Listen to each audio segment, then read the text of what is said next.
A gente volta a falar sobre o encontro do ministro das Relações Exteriores, Mauro Vieira, com o secretário de Estado norte-americano, Marco Rubio. Eu converso agora com Roberto Janetti, economista e ex-secretário de Comércio Exterior. Professor, boa noite. Boa noite. Obrigada por aceitar o nosso convite e estar aqui presencialmente. Professor, ainda é cedo demais ou a gente pode dizer que, de fato, o caminho para o fim do tarifaço foi aberto? Acho que iniciou aquilo que a gente esperava, que é a diplomacia em jogo, em curso.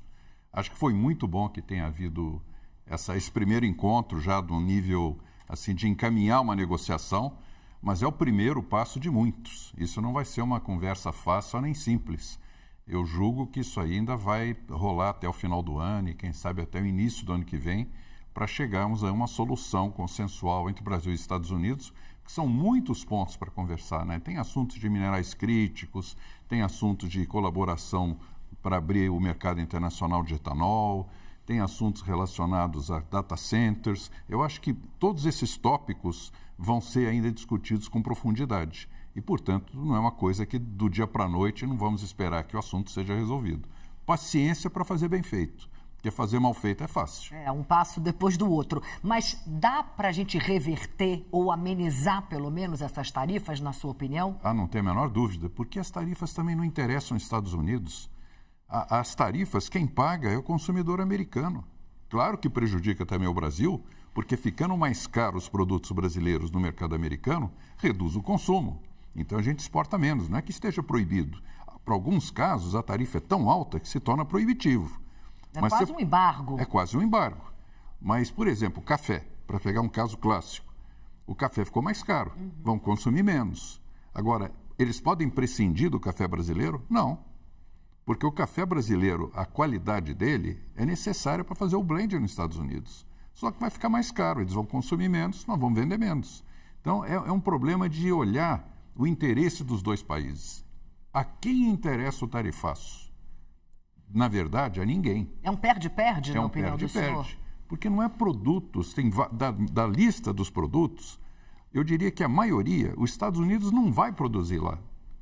Ele vai continuar importando, porque não tem questões até naturais, ou às vezes até de vocação, de tipo de trabalho, não vai mudar a produção para lá. Então, essa ideia do Trump, não, vamos fazer tudo na América, isso não existe. Vai continuar muita coisa sendo feita no Brasil. E quanto mais barato e mais competitivo for, melhor para o consumidor americano.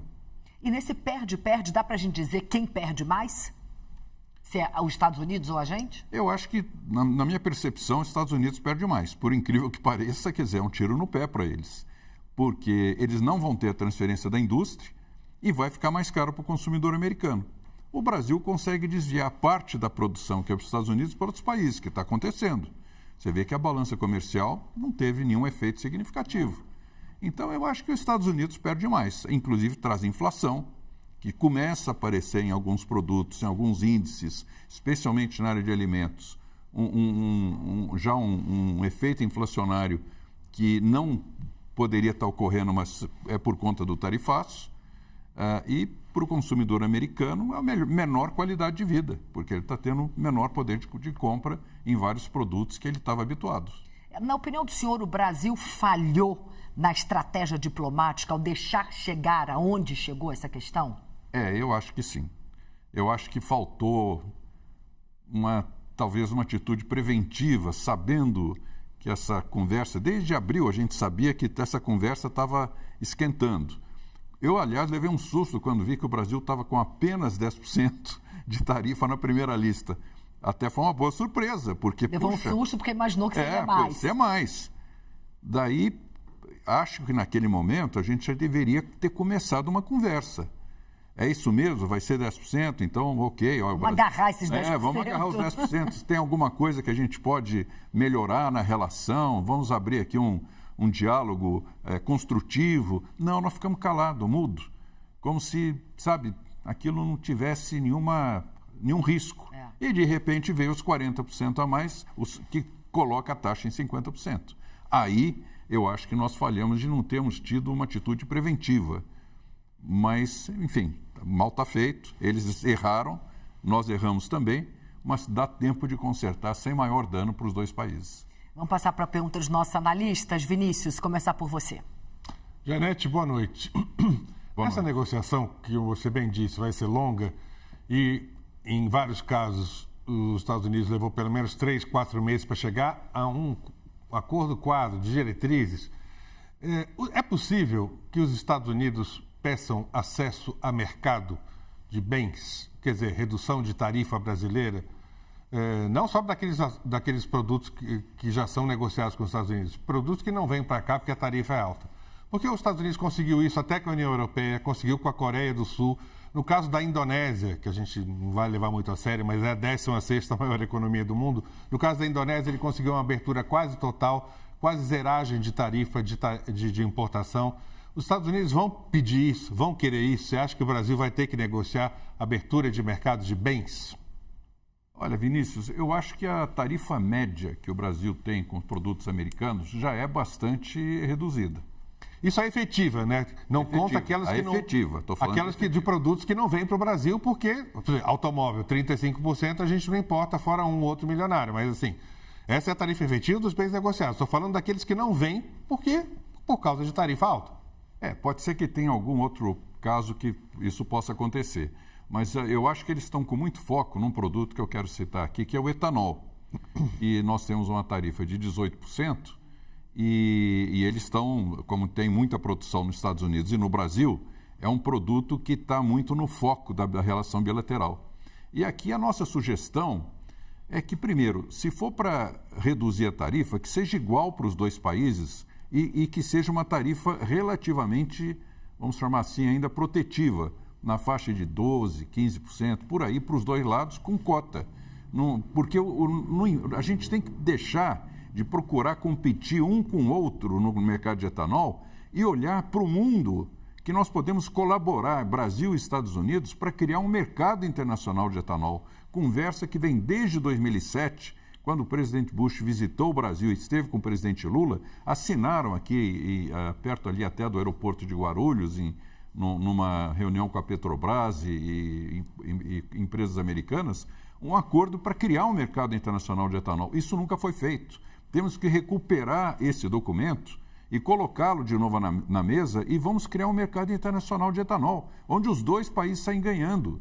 O Brasil tem hoje potencial para crescer, Estados Unidos também, e isso pode criar dezenas de bilhões de dólares de exportação adicional para ambos os países e não ficar disputando de forma mesquinha quem vai exportar mais de um mercado para o outro, quando nós somos os dois protagonistas de longe desse mercado de biocombustível.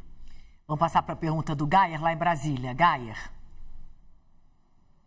Janete, boa noite. O vice-presidente Geraldo Alckmin falou nesta semana sobre a possibilidade de os Estados Unidos retirarem as tarifas enquanto acontece a negociação. Ele disse que esse foi um pedido do Brasil. Pela sua experiência e diante desse cenário de química entre Donald Trump e o presidente Lula, hoje de reunião entre Marco Rubio e Mauro Vieira, esse cenário é factível ou o investidor vai ter de esperar o fim das negociações completas para ver, de fato, o que vem de saldo do fim do tarifaço?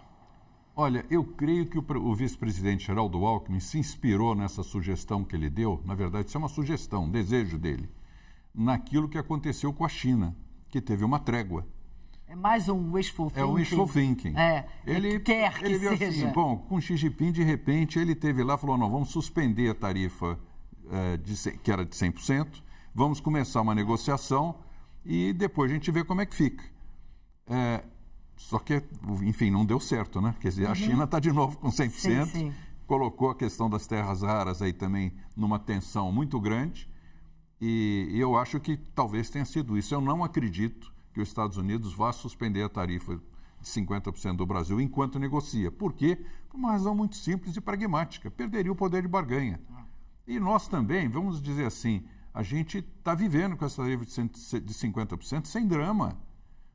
Nós também estamos com o poder de barganha melhorado porque nós não estamos assim, vamos chamar mortalmente feridos, que estamos lá, pelo amor, desespero, corta a tarifa. Não, vamos sentar com calma, com firmeza e negociar uma coisa que pode ser boa para os dois países, mas que saia exatamente dessa relação de concessões recíprocas e benefícios também mútuos aos dois países. Professor, qual seria o pior erro que o Brasil poderia fazer nesse momento? Seria não ter flexibilidade de negociar.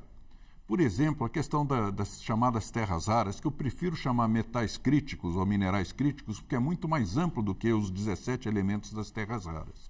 Isso é uma coisa que leva os Estados Unidos ao desespero. Sim. Por quê?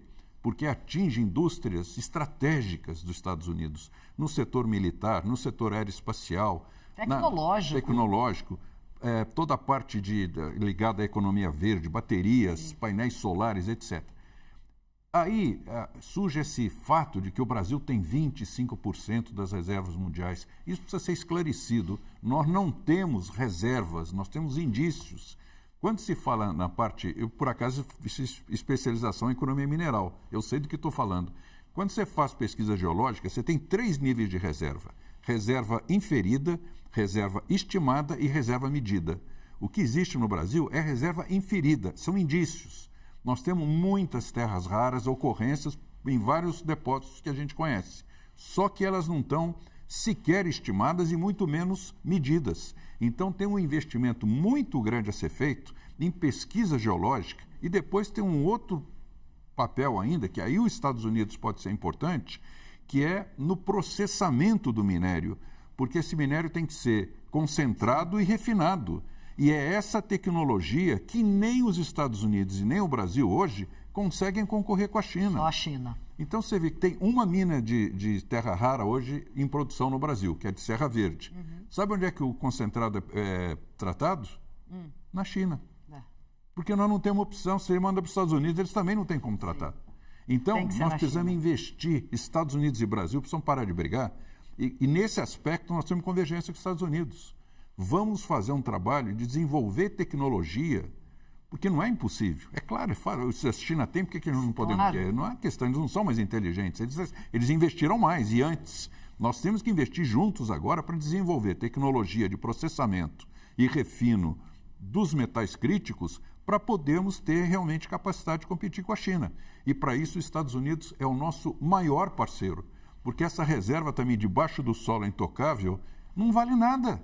O que adianta você olhar para a montanha que está lá e dizer, aqui tem uma fortuna? Você precisa aproveitar aquilo. Claro. E as gerações atuais querem isso, o mundo precisa dessas reservas. Nós não podemos ficar sentada em cima delas, em berço esplêndido, né, como diz o nosso hino, sem aproveitar. Para isso precisamos de investimento, tecnologia, muito trabalho e mais outra coisa, celeridade no processo. Na licença ambiental e licença mineral, precisa ter fast track, precisa dar prazo. 6 meses, 1 ano, senão o investimento não vem. Eu sou investidor no setor mineral, eu vejo assim, ficar 3, 4 anos esperando uma licença ambiental, mata qualquer investimento. Com essa taxa de juro, com essa dificuldade de crédito para o setor mineral, tem que ter uma política. Está tendo criado isso, mas ainda está muito incipiente, tem muita conversa a ser feita e nós temos que conversar de forma pragmática com os Estados Unidos para que os dois saiam ganhando e o mundo saia ganhando. E acho que é bom que isso esteja acontecendo até, Cristiane, porque eu acho que está despertando o tema de uma forma, numa relevância... Está jogando luz sobre um tema que não se dava tanta importância. Colocou o bode na sala. Exatamente. Nós temos que resolver isso agora, não é daqui a 10, 15 anos, é agora que nós temos que resolver isso. Professor Janete, um prazer recebê-lo aqui, muito obrigada. Eu que agradeço, estamos sempre à disposição.